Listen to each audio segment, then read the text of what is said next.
Hey, good afternoon, everybody. Welcome to the UptaCraft shop. If you've been following along recently, you'll see I've started a new playlist, and that's one where I'm going to be taking on a little wintertime hobby project, and that is to restore and maybe even do a few modifications on this old 1975 CB550.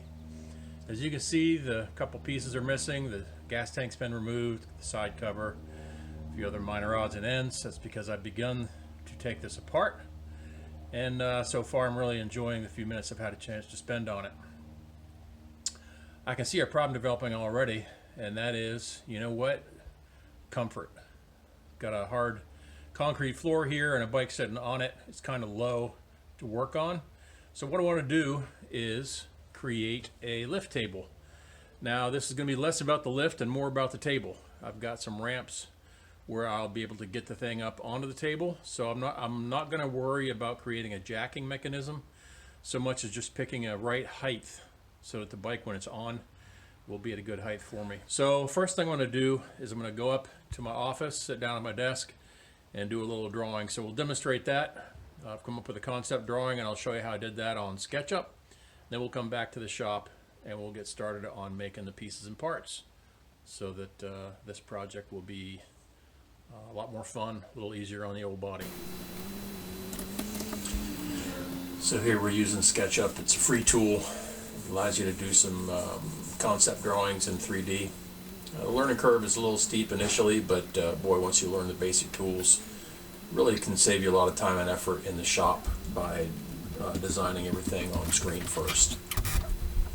So what we're doing here is just making a couple of quick sheets of plywood and then resizing them down to the rough size and shape that I think we're going to need, and experimenting with the dimensions here, like I say, in digital space. One of the things you learn quickly with SketchUp is the ability to create groups of lines and surfaces to create an object, and then that object can be edited both in size, shape, color, and all that. So what we've landed on with here is the three types of pieces I'm going to use to make the structural side of this table. So we have the internal stretcher piece that I'm designing right now to a rough dimension. And what you're going to see as a recurring theme with each of these pieces, I'm going to cut the middle out. And it's a way of making these items as light as possible while retaining their structural integrity. The reason for this is because when this table is not in use, I want it to be as easily moved and stored as possible, even possibly to leave it where I don't have to dismantle it, but be able to hang it from the rafters or put it up in the attic. So the first piece was, of course, the internal stretcher. The one I'm working on now is the end stretcher.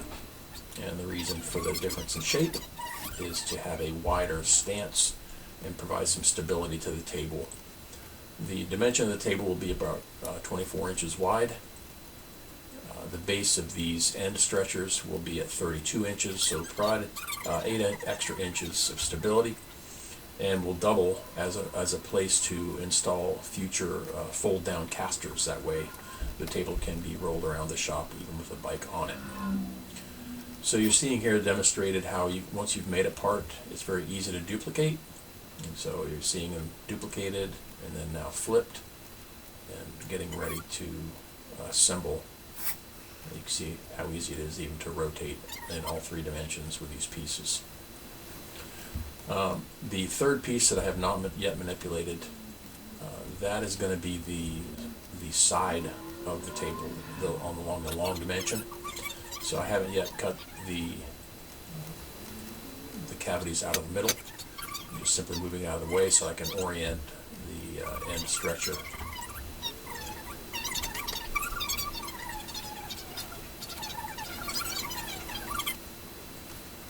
So here I'm laying out, getting ready to remove those center panels with a couple of intermediate supports.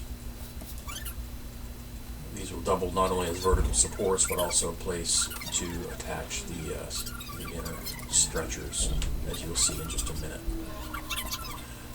One nice thing about SketchUp that makes it simple in concept is the idea that everything is either a line or a standard shape, and it's all about pushing, pulling, twisting, turning, rotating, and resizing.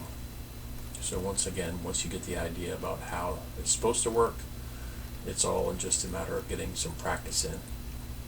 Another nice feature that SketchUp has, this is common to a lot of drawing programs, is the ability to snap things to an exact location in 3D space. So you'll see how those two pieces go together and everything is perfectly aligned because it snaps into place. Now this piece here, I clearly have drawn it to the wrong dimension. So even now that it's drawn, I can alter it by stretching and pushing it into the proper shape. Which goes to show why I duplicated my pieces too soon. So now that I've got this edited piece, I can now simply locate it, center it where it needs to be, and then just simply duplicate it to the other two locations. Okay, this one is wanting to snap to the wrong spot, so I'll just shift it over about 3/8 of an inch to get it centered. And then now these two are the right dimension apart from each other. Now I can use that dimension to duplicate and set the third one, and it will go quick. So there's the rough concept of the backbone of the tabletop. And I've got to adjust that because I didn't account for the thickness of the plywood on my first dimension. So in reality, this tabletop will be about 24 inches wide and a little over 72 inches long. Okay, so because this is less about how-to and more about, hey, this is what I did, I'm going to spare you all the B-roll footage of running plywood through a table saw, making cross cuts with a skill saw, and cutting out the cutouts with a jigsaw. We'll assume that you all know the basic hand tool usage. So here's the pieces that have all been cut out. They're cut to length. Everything is ready to assemble. So what I'll do is I'll just take periodic clips during the assembly process.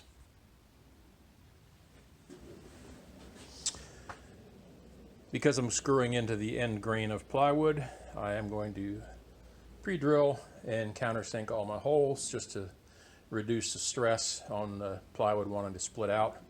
Also going to use some Gorilla wood glue on all my butt joints. Okay, so here we see the skeleton of the lift table. It's been all assembled. All the joints are screwed and glued, or screwed, one or the other. See that it fits nicely with the length of the bike without being too long, because size is of the essence too. I don't want to make this any bigger than it has to be, just for the sake of future storage considerations.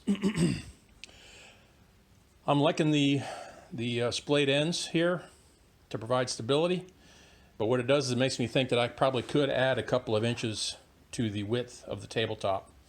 So right now the frame is a nominal 24 inches across. I'll probably end up making the top, I don't know, 28, maybe 30.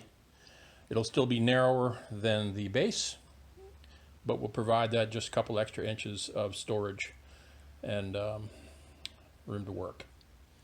So I'm probably going to put anchor points in the corners as well so that I can mount some eye bolts at the corners. This will allow places for me to use ratchet straps to hold the bike in place. That, and I'll probably also design a little wheel chock. Okay, that'll be later in the video. So stick with me.